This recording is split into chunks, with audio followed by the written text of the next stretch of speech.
नमस्ते सदावत सले मातृभूमि। आज हम लोग चर्चा करने जा रहे हैं कल ही अपॉइंट किए गए नए chief justice honourable justice B R Gavai.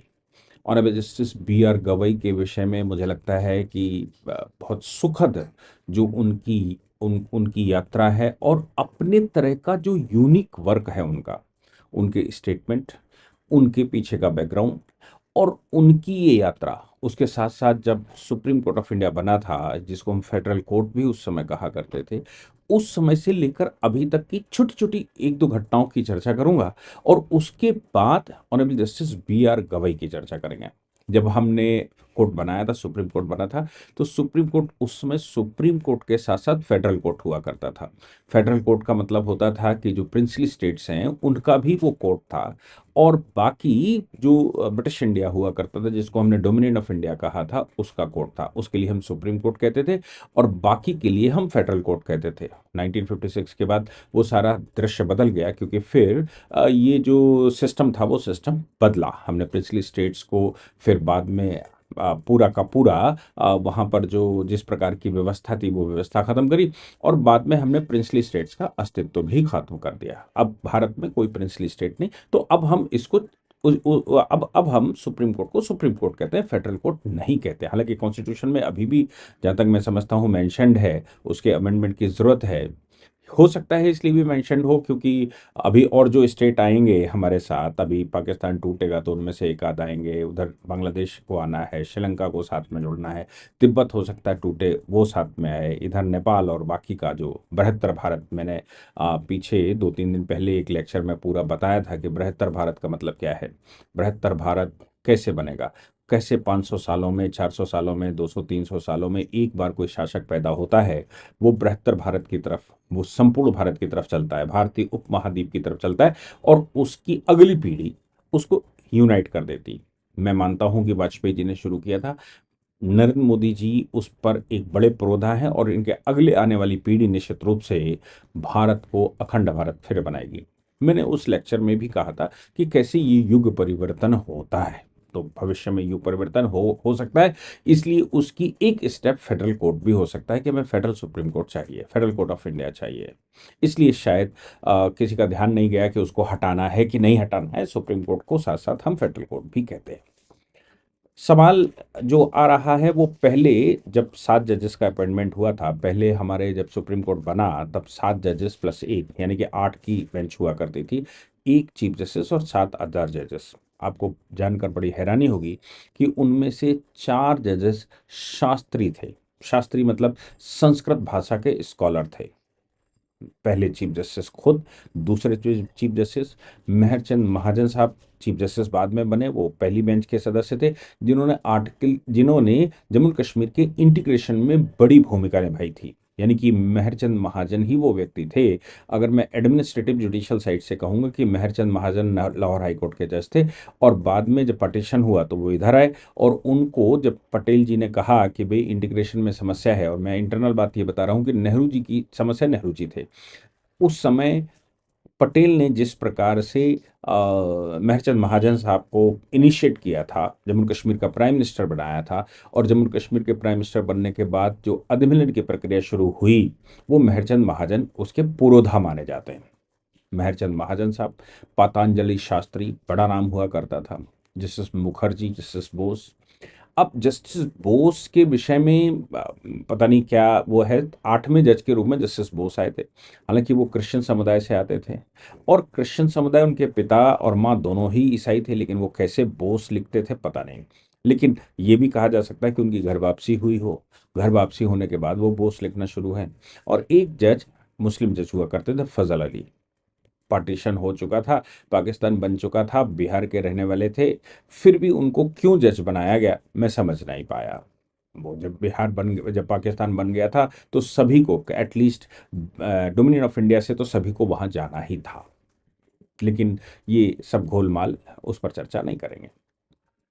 लेकिन जहाँ तक मैं जानता हूँ, जितना मैंने रिसर्च करने की कोशिश करी, हमारी टीम ने ढूँढने की कोशिश करी, उसमें एक बात सामने निकल कर आई और वो बात ये निकल कर आई कि भई हमारे देश के अंदर जो जजेस अभी तक शपथ लेते आए, वो मोस्टली इंग्लिश में शपथ लेते थे क्योंकि सुप्रीम कोर्ट और हाई कोर्ट की भाषा अभी भी कॉन्स्टिट्यूशनली इंग्लिश है।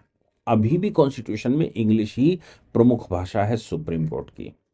हमने 22 भाषाएं रिकॉग्नाइज की हैं, लेकिन 22 भाषाएं राष्ट्रीय भाषाएं होते हुए भी और इंग्लिश गैर राष्ट्रीय भाषा होते हुए भी, मजे की बात यह है कि 22 भाषाएं राष्ट्रीय भाषाएं हैं। भारत में कोई भाषा सेकेंडरी नहीं है। 22 की 22 राष्ट्रीय भाषाएं, 22 राष्ट्रीय भाषाओं के होते हुए भी अंग्रेजी जो कि भाषा ही भारत की नहीं है, भारत की भाषा की सूची में भी नहीं है, अंग्रेजी ही सुप्रीम कोर्ट का साधन है।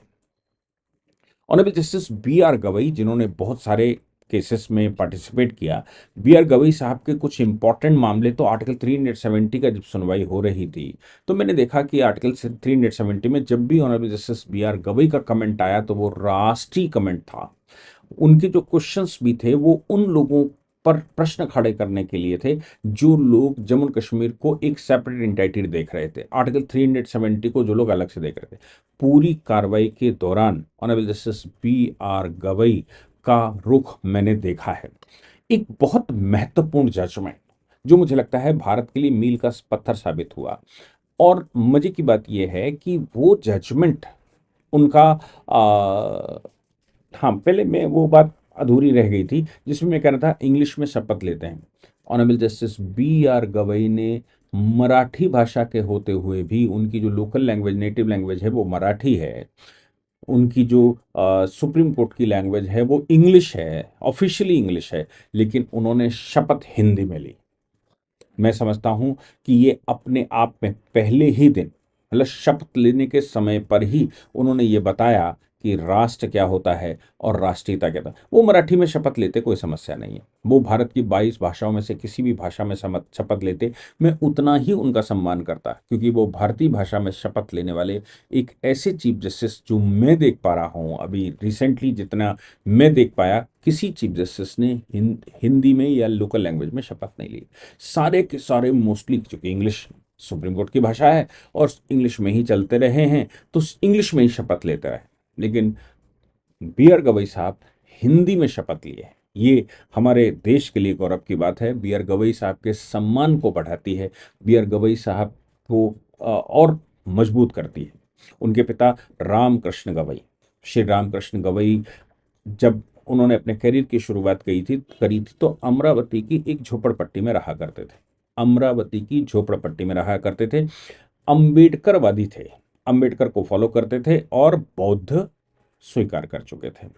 रामकृष्ण गवई साहब ने जिस प्रकार से भूषण गवई मैं कह रहा हूं, बी आर गवई साहब का नाम भूषण है और उनके पिता का नाम रामकृष्ण है, ऐसे उनका पूरा नाम महाराष्ट्रीयन पद्धति के अनुसार, मराठी पद्धति के अनुसार भूषण रामकृष्ण गवई बनता है। वो दलित जाति से आते हैं, पहले बौद्ध हैं। याद रखेंगे, भारत में बौद्ध को मानने वाले, हालांकि हम ये मानते हैं कि बौद्ध भारत हिंदू का ही एक वो है, कानूनन हिंदू है, क्योंकि हिंदू लॉ में भी जो बौद्ध की परिभाषा है वो हिंदू की ही परिभाषा है। वो हिंदू लॉ उसको कहते हैं, हिंदू उसको कहते हैं। हिंदू लॉ के अनुसार जो ईसाई नहीं है, जो मुसलमान नहीं है, जो यहूदी नहीं है और पारसी नहीं है, जो इनमें से नहीं है वो हिंदू है। ये हिंदू लॉ की परिभाषा हिंदू की है। चारों कानूनों में, जो हिंदू लॉ के 4 कानून हैं, चारों कानूनों में हिंदू लॉ की परिभाषा ये है। उसमें कहीं से बौद्ध, सिख या जैन शब्द ही इस्तेमाल नहीं किया गया। इसलिए बौद्ध हिंदुओं के बौद्ध समुदाय, हिंदुओं के एक संप्रदाय बौद्ध संप्रदाय को पालन करने वाले ये पहले चीफ जस्टिस हैं जिन्होंने हिंदी में शपथ ली।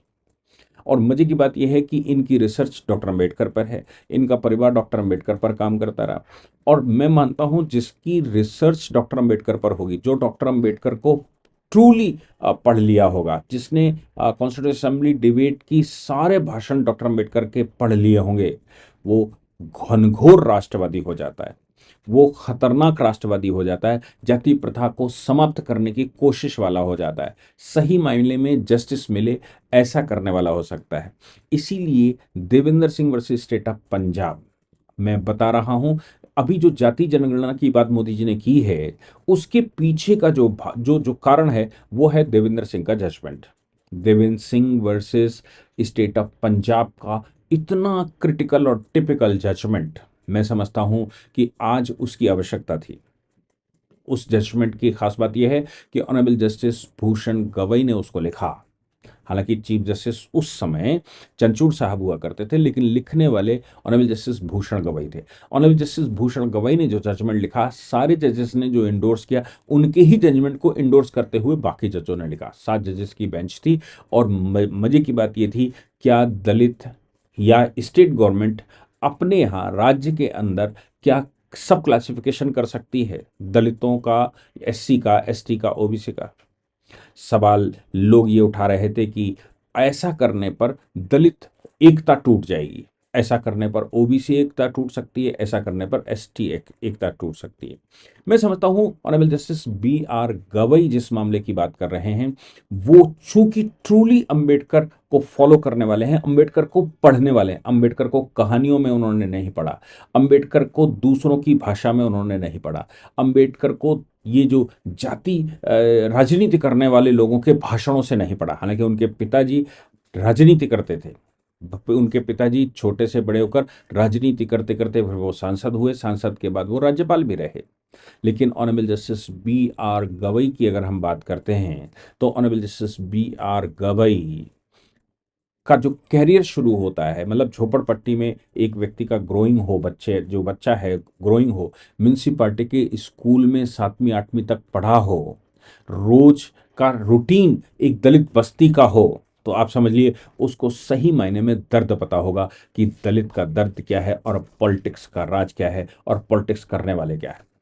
इसीलिए आर्टिकल 370 में जब ये बात आई कि भाई article 35 capital A Jammu Kashmir के अंदर दलित को परमानेंट दलित बताता है, यानी कि जो जो व्यक्ति जम्मू कश्मीर में एक बार स्वीपर बन गया, उसके बच्चे कितना भी पढ़ जाएं, honourable justice B R Gavai chief justice हो सकते हैं, लेकिन जम्मू कश्मीर का व्यक्ति जो कि दलित समुदाय में पैदा होता है, जो स्वीपर समुदाय में पैदा होता है, वो कभी चीफ जस्टिस नहीं बन सकता, वो कभी सरकारी नौकरी नहीं कर सकता था।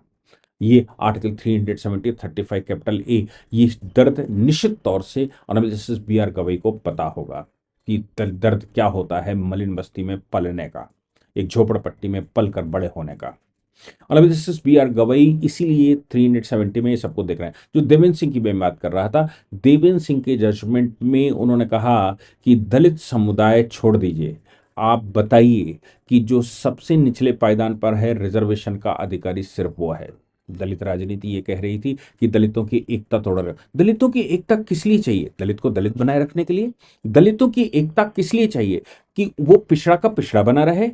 दलितों की एकता राजनीति के लिए चाहिए या फिर दलितों के उत्थान के लिए चाहिए? आज की जो राजनीति है, वो चाहे ओबीसी की राजनीति हो, चाहे एसटी की राजनीति हो, चाहे चाहे उसकी राजनीति हो शेड्यूल कास्ट की, वो राजनीति दलित को दलित बनाए रखना और अपनी राजनीति सिद्ध करना, उनके उनके वोट का इस्तेमाल करते हुए, उनकी शक्ति का इस्तेमाल करते हुए अपना भला करना, कुछ लोगों का भला करना, दलित का भला करना राजनीति का उद्देश्य नहीं। डॉक्टर अम्बेडकर कहा करते थे, जब आर्टिकल 16 की बात आई और ये हुआ कि रिजर्वेशन जाति को देना चाहिए, तो उन्होंने कहा जाति को रिजर्वेशन नहीं देना चाहिए।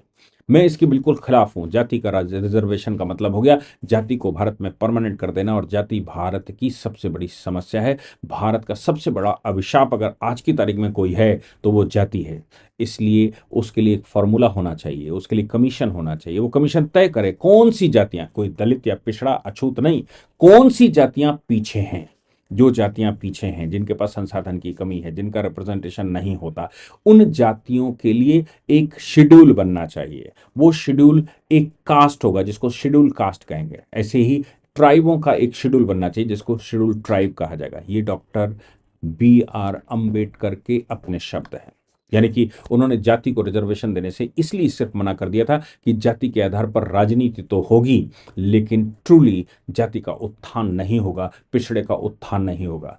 Honourable justice B R Gavai का ये जो जजमेंट आया देवेंद्र सिंह का, उस जजमेंट में उन्होंने कहा कि वाकई में जो पिछड़ा है, वाकई में जिसके पास संसाधन नहीं है, वाकई में जिसको आवश्यकता है, उसको चिन्हित करे राज्य सरकार और चिन्हित करके उसको रिजर्वेशन का लाभ दे ताकि वो अपलिफ्ट हो सके। समस्या यहाँ थी, जैसा कि पूजनीय सरसंघ चालक जी ने बिहार के चुनाव पर एक समय इसके समय पर कह दिया था कि भाई इसको रीवैल्यूएट करना चाहिए कि वाकई में जो अधिकारी है उसको रिजर्वेशन का लाभ मिल रहा है नहीं मिल रहा है। लालू प्रसाद एंड कंपनी ने उसको दूसरे तरह से ले गए कि रिजर्वेशन खत्म करना चाहता है संघ या बीजेपी। चुनाव हार गए थे, लेकिन honourable justice B R Gavai ने वही सब कर दिया जो कि पूजनीय सरसंघ चालक जी कहते थे। उन्होंने कहा कि इसमें क्रीमी लेयर क्यों नहीं होनी चाहिए, इसमें एक बार रिजर्वेशन का लाभ जिसको मिल गया है उसकी अगली पीढ़ियों को लाभ क्यों मिलना चाहिए। जिसको एक बार लाभ मिल गया, जिसका उत्थान हो गया, उसकी अगली पीढ़ी को वहीं पार कर देना चाहिए, और जिसका उत्थान अभी तक नहीं हुआ वो असली व्यक्ति है जिसको रिजर्वेशन की आवश्यकता है। मैं मेरे शब्दों में जब कहता हूं तो मैं साफ तौर से कहता हूं कि एक बात दिमाग में रखने वाली है, वो ये है कि जो दो भाई, एक भाई को रिजर्वेशन का लाभ मिल गया, उसके बच्चे एक कॉन्वेंट स्कूल में पढ़ते हैं, एक अच्छे स्कूल में पढ़ते हैं, शहरी स्कूल में पढ़ते हैं, और उसका सगा दूसरा भाई जिसके बच्चे अभी भी नगर महापालिका के स्कूल में पढ़ते हैं या फिर वो अभी भी बस्ती में पढ़ते हैं, उन दो बच्चों का अगली पीढ़ी में जब कंपटीशन होगा तो निश्चित तौर से रिजर्वेशन का लाभ अगर उस भाई के बच्चे को मिलेगा जो कि शहर में पढ़ रहा है, अच्छे स्कूल में पढ़ रहा है, तो फिर इसको उसका लाभ नहीं मिल सकता। और ये पिछड़ा, अब ये दलितों में दलित हो गया, ये पिछड़ों में दलित हो जाएगा, और ये पीढ़ियां बाहर होती रहेंगी, वो पीढ़ियां लगातार रिजर्वेशन का लाभ लेती रहेंगी। यानी कि doctor honourable justice B R Gavai का जो देवेंद्र सिंह का जजमेंट है, उस जजमेंट में वो कहते हैं कि लाभ रोक देना चाहिए, क्रीमी लेयर को बाहर कर देना चाहिए। हमें यह तय करना चाहिए कि वाकई में उस बस्ती के व्यक्ति को, उस दलित बस्ती के व्यक्ति को, उस जो कॉलोनी का व्यक्ति है, उस व्यक्ति के बच्चे को उसका लाभ मिले तो वो उत्थान करके अपग्रेड कर जाए। हिंदुस्तान की खूबी ये होनी चाहिए कि सभी बराबर हों। ये honourable justice B R Gavai के जजमेंट से दिखा। उधर सरकार के अगेंस्ट में इलेक्टोरल बॉन्ड के मामले में भी honourable justice B R Gavai सरकार के विरुद्ध दिखाई दिए। बॉन्ड के मामले में उन्होंने इलेक्टोरल बॉन्ड को उन्होंने अवैधानिक घोषित कर दिया। ये खास बात है। ये दिखता है, उनकी माँ एक टीचर थी, ये दिखता है कि अगर सरसभ्य टीचर हो, ये दिखता है कि अगर समाज के बीच में काम करने वाले किसी व्यक्ति का बेटा हो, उसको समाज की असली समस्याएं दिखती हैं। सरकार का नुमाइंदा चूंकि उनके पिता रहे, इसलिए सरकार की समस्याएं भी दिखती हैं। मैं मानता हूं कि हिंदी में शपथ लेकर उन्होंने एक नया कीर्तिमान स्थापित किया है। मैं मानता हूं कि honourable justice B R Gavai एक बेंच बना सकते हैं जो आर्टिकल 142 का ऑर्डर करे, और ये तय किया जा सकता है क्या सुप्रीम कोर्ट में रीजनल लैंग्वेज, रीजनल से मतलब है 22 राष्ट्रीय भाषाओं में बहस हो सकती है। ऑनरेबल जस्टिस चंचूड़ एक काम तो कर गए कि देश की अलग अलग भाषाओं में जजमेंट पढ़े जा सकते हैं, लेकिन क्या एक बड़ा वर्ग देश का इसलिए वंचित है क्योंकि उसको अंग्रेजी नहीं आती, वो सुप्रीम कोर्ट में रिप्रेजेंटेशन नहीं कर सकता। अंग्रेजी आती भी है तो उसकी वो फ्लुएंसी नहीं होती जो फ्लुएंसी होनी चाहिए सुप्रीम कोर्ट में, वो अपनी बात को रिप्रेजेंट नहीं कर पाता। तो क्या ऐसा कोई सर्कुलर जारी किया जा सकता है, आर्टिकल 142 का ऑर्डर किया जा सकता है कि एटलीस्ट एक जज उस राज्य की भाषा को जानने वाला होना चाहिए, फ्लुएंस होना चाहिए जिस राज्य का केस आया है, ताकि अगर कोई बहस करना चाहे उस भाषा में, जिस भाषा में वो जहां से वो आया है, मैं कहता हूं उत्तर प्रदेश से कोई केस आया, तो क्या हिंदी भाषा का कोई जज उस बेंच में हो सकता है, ताकि कोई बहस करना चाहे तो हिंदी भाषा में बहस कर ले, कोई कहना चाहे तो हिंदी लैंग्वेज में वो कह ले। मुझे लगता है कि honourable justice B R Gavai जिन्होंने हिंदी में शपथ ली, वो उनसे आशा की जा सकती है कि वो एक नया कीर्तिमान अब स्थापित करके जाएंगे। रीजनल लैंग्वेज या राष्ट्रीय भाषाओं में अंग्रेजी कंटिन्यू रह सकती है, लेकिन राष्ट्रीय भाषाओं में प्रिंट भी लिखी जा सकती है, पिटिशन भी डाली जा सकती है, एविडेंसेस भी डाले जा सकते हैं, उसका ट्रांसलेशन सुप्रीम कोर्ट में होता ही है। ट्रांसलेटेड वर्जन उनके लिए जो सिर्फ अंग्रेजी जानते हैं, लेकिन जो रीजनल लैंग्वेज जानते हैं वो उसमें काम कर सकते हैं। वकीलों के लिए सुविधा होगी, क्लाइंटों के लिए सुविधा होगी। ये honourable justice B R Gavai ही कर सकते हैं, ऐसा मेरा मानना है। मैं मानता हूँ उनको शुभकामनाएं देते हुए कि एक नया कीर्तिमान स्थापित होगा, एक नए सिरे से नया काम होगा और भारत में जो ट्रू डेमोक्रेसी है, भारत में जो ट्रू उसकी आत्मा उसकी भाषा में है, वो honourable justice B R Gavai के माध्यम से हो जाना चाहिए। जय हिंद, जय भारत, वंदे मातरम।